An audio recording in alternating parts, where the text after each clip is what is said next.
Good afternoon, folks, and welcome once again. It's Wednesday, and you're watching Myrtle Beach Living Live, and we are so happy you're here. Today is October the 7th, and today we have with us Shellie Rabon, who is the founder of Calebs Dragonfly Dreams. We're going to get her on in just a moment.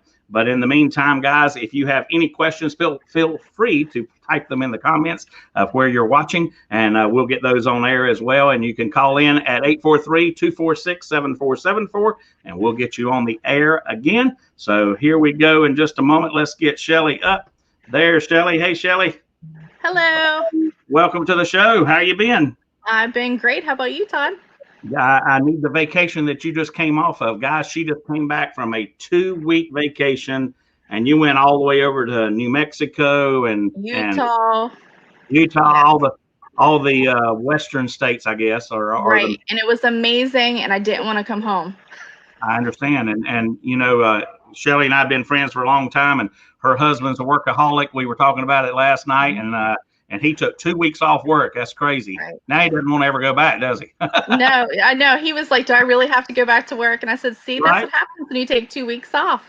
That's exactly right. That's right. Well, Shellie, tell us a little bit about yourself, your family, and I know you got 2 crazy, awesome kids, but let's talk about them and how long you been in the Myrtle Beach area. What brought you here?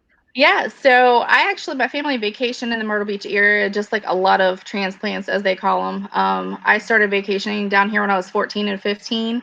Loved the area so much. So when I graduated, actually in 95, I went to college in Atlanta. And as soon as I was done, I moved right over here. So 1998, I came to Myrtle Beach, and I've been here ever since. Wow. Well, I guess we've got 10 years on you. I moved in 89, so yeah. Okay. Yeah. So you're the founder of Caleb's Dragonfly Dreams. Tell us a little bit about that, how it got started, where the name came from, that kind of stuff, and what do you guys do? Yeah, so Caleb's Dragonfly Dreams, I started it back in 2008. So we've been around quite a long time in the area. We basically help abused and abandoned youth that live in group homes in the area.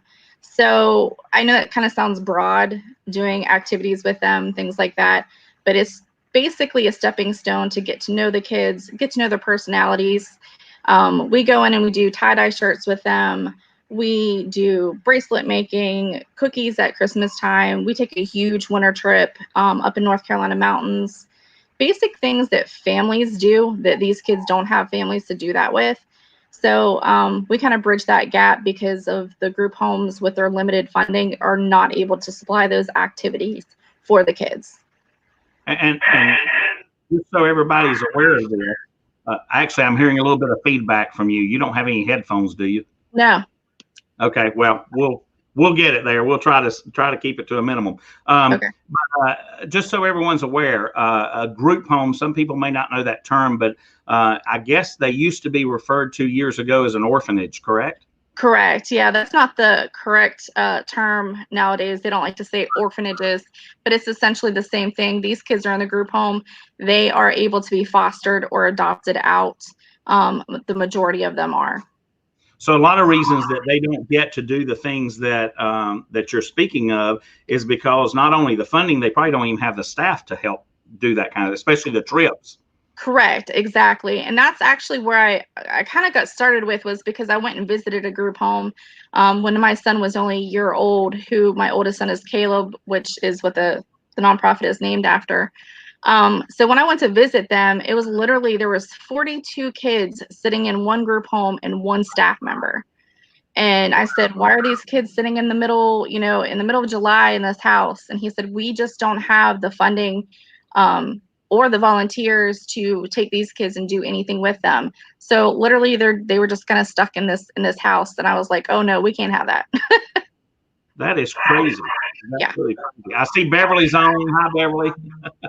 There's Beverly. She joins us each week. We appreciate that, Beverly. It's first of all, it's sad. It's very sad that these kids are there, but it's awesome that you're able to help them and give them.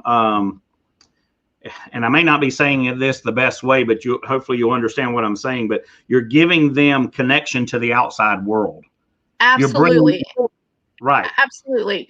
That was my biggest concern, was that, like I said, these kids were just sitting inside this home, and, they're not getting the experiences that normal kids got. So, of course, kids in any time of day can be very cruel to each other in school, with the bullying issues and things like that. So I wanted to make sure that these kids, even though they had a rough life, up until this point, was able to experience positive things in their life as well. And now, I guess this is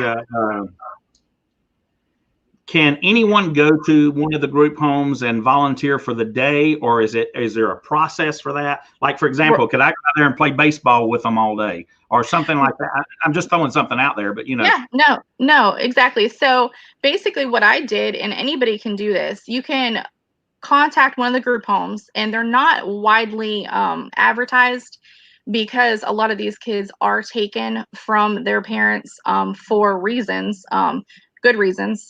So they don't really advertise where they're located at. So I really had to search and try to find one. And so they just don't advertise them like that. But if you can, talk to me or somebody that is in the system, then they can get you into the correct person that you need to speak to. And we do have that all the time. We also need tutors. People come in and tutor all the time and help the kids with math or social studies, whatever they're failing in. And as well as just playing baseball or basketball, or even cheer them on when they're playing sports. Right. And I guess that's a great point that they don't just sit there all day, though. They do have to do schoolwork, and they're still they're structured, I guess is how you would say it. Right. That's I would actually say they might be structured a little bit too much, but I'm just kind of one of those parents. No, I get it. Well, Chase has what, green hair now? Is it green or blue? It's actually purple. It's actually purple right now. So her little kid is a mess. That's for sure. I love him to death. So let's talk about, you said you reached out to one of the group homes to get started. You work with more than one now, correct? Right. So over the time that we started back in 2008, we've now helped up to 4 different group homes all the time. So here and there, we will kind of go out of our area and help. We've been contacted by a group home in North Carolina, a group home in Moncks Corner. Right now, we just don't have the funds to expand right now like I would like to eventually. But right now, we're just keeping it local with Horry and Georgetown counties. Okay. And there's one of those that's closed now, right? There's only 3. Yeah, there's only 3 right now. The Horry County Shelter Home, which is where I originally started with, they did close because of funding issues. Crazy. And do all 3 of these house males and females? No, right now we don't even have any female group homes in the area. The director of one of the group homes that we do work with is on that. He is trying to get a group home built out in the Anner area, and I believe he already has the land bought for that. So probably I would say in the next year or 2 we'll probably see a girls' home back here. That was one of the ones that closed, was a group home that was out in Conway. It's a shame, because I've actually been talking to some people about building a housing facility for homeless people. And Right. We're kind of working on that, and behind the scenes, you guys will hear a lot more about it coming soon, I'm sure. But as many vacant and empty buildings there are here, there is no reason that would happen. Where I came from in North Carolina, they implemented a ordinance that said you could not build, they would not give you a building permit for a new construction building if there was one that already existed that was vacant in the city that would fit your needs. And Walmart was one of the big ones. I do too, absolutely. Walmart was one of the ones. They had and this was years and years ago, that's when they were open Monday through Friday from 9 a.m. to 9 p.m. and on Sunday from 1 to 7. But they used to, they had a facility that was a 90,000 square foot facility, and they wanted to increase it to 165,000. And the only way that the city would approve them building that new Walmart is if they found somebody to go into that facility. And they did. It was actually Kohl's. And Walmart paid Kohl's lease on the building for a year. to get them as an incentive to come in there. I think it's a great idea. We have weight. There's no reason somebody should be sleeping outside under the stars in cold winter when we have all these vacant buildings here. Anyway, well, that's my answer for today. Yeah, no, that actually brings up a great point, because one of the things that we actually do too is once they phase out of the system, once they turn 18, if they don't go to college, which, as you know, not everybody's fit for college, but the system's kind of just like, oh, you're 18, you're not going to college, bye-bye, see you later. And these cars, they're not equipped just to be kind of kicked out at 18. So a lot of the homeless people that we have and see in our area are youth that have just been kind of kicked out by the system. So that's actually something that I'm working on that I hadn't even talked to you about, but that's something that I'm trying to figure out how to do is a lot of these kids, once they are phased out, we don't just say bye-bye like the system does. We keep up with them. We help them in any way we can, getting a job, getting rides to work, furnishing apartments. We just keep up with them just like a normal family would. And so when I had a couple of them come to me saying that they had no place to go, I felt a little trapped. I wanted to help them out so much, but I'm limited on a budget as well. So that is one of the things I'm looking at. I talked to our congressman about it, and I said, you have a system in place for inmates that when they get out of prison, a place to go to a halfway house, but you have nothing in place for these kids. And, you know, he agreed. He said, you know, that's something that we never thought of. So trying to figure out something, how we can make that work as well. Well, let's talk about that later after the show, because I know we got a lot more to get to. But yeah, because I actually have some contacts of someone that did something for homeless that I'm sure would work for what you're wanting to do too. So we'll keep y'all informed of that. So I know that you guys have an awesome website, which is Calebs. I have a typo there, don't I? Hold on a minute. Let me fix that. It's Calebs with an S. Right. There you go. Boom. Calebs Dragonfly Dreams.org. And you can fill out an application there, I believe, for volunteering. But talk to us about what volunteering is, what they can do, because they don't necessarily have to go to the group home and actually be there, correct? You have other things that they can do. So let's talk about what opportunities are there. Yeah, so basically we are a little different than normal volunteering since we are working with kids. You do have to fill out a background check. I do meet with you in person just to fill you out, see what kind of person you are. So you do have to go through that background check and make sure that everything is good. And then we can sit down and talk about all the different opportunities. Some people just can't. When you start knowing the kids, they start to talk to you about things that they've been through. And a lot of people can't handle that.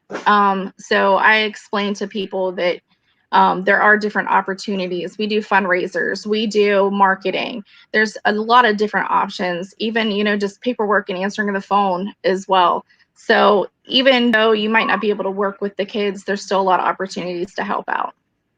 And you just mentioned one that's a big one, and that's donations, fundraising. Right. They not only can they participate in some of your fundraisers, but they can also donate directly on your website, correct? Absolutely, yes. We have a PayPal link set up on our website. And as well, I just had somebody email me yesterday asking about our normal, we have a yearly winter trip that we need coats, scarves, gloves, hats, things like that. So that way they are prepared for the winter trip, because as you know, it doesn't really get that cold down here. So the one year we figured that out whenever we had a group home go up to our winter trip up in the North Carolina mountains, and they literally had flip-flops on. Wow. So, you know, people will contact us, and we have a drop-off center that people can drop off snacks to us. We always do tie-dye shirts with them. So white plain t-shirts is a big item that we always use. That's crazy. You know, sometimes we take for granted how fortunate we are, even if we're not the most wealthiest person in the world or live a luscious lifestyle. There's still always someone that's worse off than us. So exactly.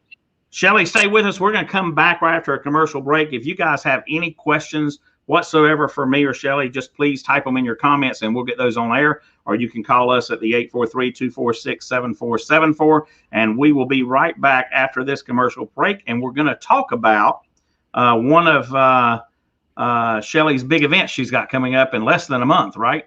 Right. Right. Yes. Yeah. So we'll be right back. There you go. Stay with us.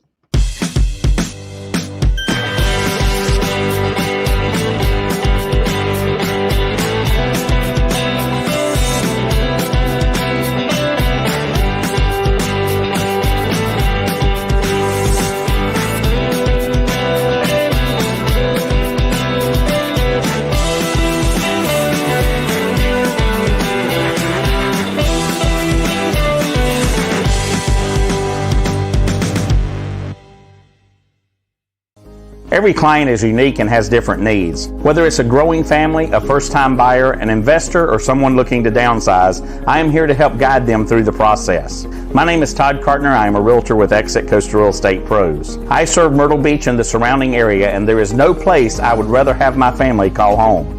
You need a realtor you can trust and will put your needs first. I want to become your lifetime realtor. If you are looking to buy or sell real estate, please give me a call. I look forward to speaking with you soon. I'm good. All right, welcome back, guys. Evidently, Shellie has some company there. Right. You want to come in? Hi, who in the corner? Oh, it's the purple-headed dude. What's up, Dave? Wave. Hi. That's our youngest. So, guys, thank you, and welcome back to Myrtle Beach Living Live. I'm Todd Cartner, your host, and we are talking about anything with entertainment, with dining, with your local businesses, nonprofits, and, of course, my favorite, real estate. And today we have with us Shellie Rabon, who is with Calebs Dragonfly Dreams. And, Shellie, I know we've known each other for quite some time now, and I know that you love dressing up in costumes. Yes. You love Halloween. You love mythical stuff, medieval stuff, and everything else. And you have an event coming up here in just a few weeks. So tell us about it. Yes. So I don't know if you can see this. There's my girlfriend. There's my girlfriend. I love her. Yes. So we have the Mythical and Medieval Fest coming up November 14th and 15th. This is our huge fundraiser of the year. I was just in Target the other day wearing my shirt, and somebody said, I love that event. I'm so sad that it's canceled this year. No, we are not canceled this year. So, yeah, please get the word out. We are not canceled. This is how we get our funds for the activities that we do throughout the entire year with the nonprofit. So 100% of the gate fees that we collect go straight to our nonprofit. Wow. And so let's talk about this. This is for all ages. Yes. Anybody can come. Yes, so absolutely. I know there's tons of things for the kids to do, and there's tons of things for the adults to do. Right. So let's just talk about some of the awesome events that you really, really love and that people don't want to miss. Right. So what I like about our event is it's totally different than a lot of the other festivals that are here. So we have live blacksmiths right on site that can make you anything that you would like as far as blacksmithing goes. They take consignment things right there on the spot, which is really cool to see them make something for you that you can take home. And it's right close to Christmas time, so you got to kind of think about that kind of stuff. We have a lot of vendors that do handmade items. We have a glass blower on site. We have belly dancing on our shows, on our stages. We have people that breathe fire. I'm trying to think. We've got an enchanted fairy forest where kids can, frolic with the fairies, blow bubbles. We have a fight circle where I would say, the married couples might want to get in there and hash out, with the foam swords of who is going to do the laundry for the night. Something like that. There's just so much stuff to do and see. Right, and it's a it's the right. It's Saturday, November 14th, and Sunday the 15th. Okay, and right there is the website, mythicalmedievalfest.com, correct? Right. So that one right. That's good. Yeah. And let's talk about where it's held at. Yeah, so it's right over at RH Acres off of Socastee Boulevard. So I believe the correct address is 3833 Socastee Boulevard. There's a big sign right by Socastee Automotive that says RH Acres, so it's pretty easy to find. And if you go on the website, there's of course GPS location so that you can just go right there. So it's right local. We got 15 acres there to have a lot of fun with, and we also have shuttle parking this year because we ran out of parking. So make sure you get there early enough so you can get your your parking spot right on the ground, so you don't have to use the shuttle. Yeah, it's a great problem to have, a big problem to deal with. Right, exactly. I get it. And if I'm not mistaken, this is your 7th year? Yes, this is our 7th year. Wow, that's crazy. Well, I know it's a fun time for everybody. I know it is, but this is one that I've thought about participating in myself because I've been into a lot of Scottish whiskeys, not American whiskey. It doesn't have the E in it, for those that know. But you do a mead tasting as well. Tell us a little bit about that. Yeah, a lot of people don't realize what mead is, and so it's really funny whenever we advertise it because we get a lot of emails and questions about it. Mead is basically alcohol made with honey that they had made back in the day. So whenever you sign up for our mead tastings, you're able to taste 5 different kinds of meads, and we really try to get local people from. We had Greenville last year, I believe, was the gentleman who makes mead locally. This year we've got some from North Carolina and some from Beaufort, North Carolina as well. So you get to try 5 different kind of meads, and they give you a little history about how it's made. So it's kind of interesting, and it's very different. You can get some very gross meads and some really good ones. And everyone's different. I know with the whiskeys, it is interesting, but learning where it comes from and how it's made and why it's made the way it is to me, the history part is just as good, if not better, than the actual tasting sometimes. Exactly. Yeah, that's pretty cool. So let's talk about how someone can get involved and volunteer here. Or I don't know if you still have vendor spots open. I know it's kind of close. Right. So actually, all our vendor spots are filled right now. We actually usually try. This year we sold out back in July for vendor spots. So unfortunately, vendor spots are filled. We already have a waiting list for next year. But if you want to come and volunteer and help, we definitely need people at our gates to help with gates and handing out programs and things like that. So you can help out with that or with the charity on either aspect of it, because they both, help Caleb's Dragonfly Dreams out. We are running a contest right now. We have 4 billboards up. So if you happen to see one of the billboards, all you have to do is post it to our Facebook page. Of course, make sure that you are doing it responsibly. Maybe have a passenger take the picture of the billboard, and you can win. Yeah, right. Or pull over, and you can win 4 tickets, a family pack to the festival. Yeah, you don't want to be taking the photo and then have the back of the billboard as you pass by it. Right. Exactly. That's funny. Well, that's a cool promotion. So yeah, that's awesome. And also during the festival, you have, like you mentioned, like belly dancing and flame throwing. Is that how it's? So we actually have fire dancers, and they breathe fire. They throw knives with fire and all kind of dangerous, crazy stuff. But those don't just happen at one time a day. They usually are scheduled 2 or 3 times a day. So if you are at one and something else is going on, you can go and see it later, and it's an all-day thing. So Right. So we have 3 different stages.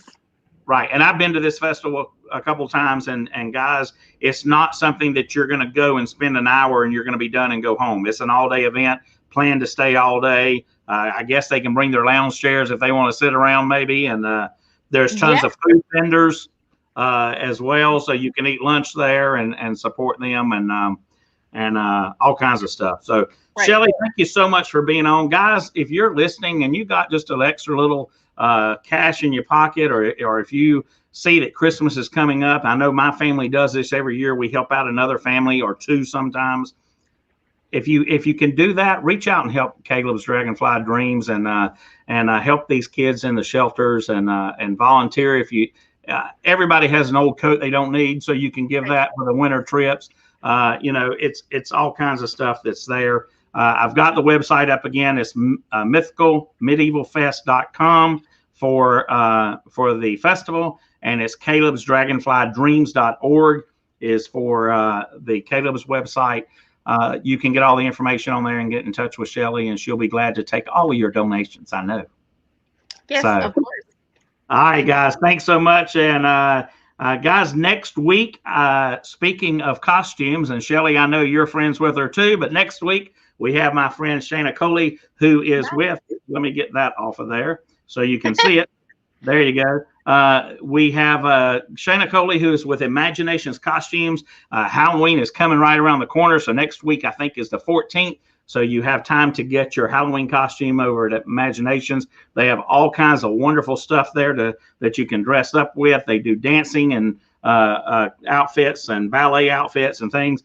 They also have a lot of the Halloween costumes there that and animatronics and everything else that you can get.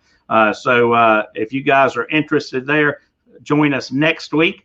And we also, let's see, we had another one. Look at that. Marianne just put up there, can you get us some contact info? Yep, you can get her on the website. Or I tell you what, Shellie, when this is, well, I'll tell you, is there a phone number they can get in touch with you? Yeah, sure. It's 843-602-1049.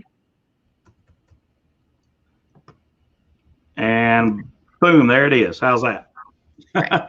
So you can reach out to Shellie at 843-602-1049. And I'm going to tell you what, I'm going to do something else because, you know, you guys know I'm a real estate agent with Exit Coastal Real Estate Pros, and we do a lot with the Miracle League and several other things there. But I'm going to challenge all of you guys that are watching, whoever you work for, get together and see if you can support, sponsor one of the kids, give them everything they need. Shellie, I'm sure you can figure out, if you don't already, about what you spend per kid each year, especially on the trip this fall. And maybe you guys can get out there and put together your resources as a company, and let's make a big donation. Sound good? That'd be great. Yeah, of course. Well, we got to get you some money. So Shellie does great with this, and I know that the kids greatly appreciate it. And you know, she might can even talk them into writing you a thank you note.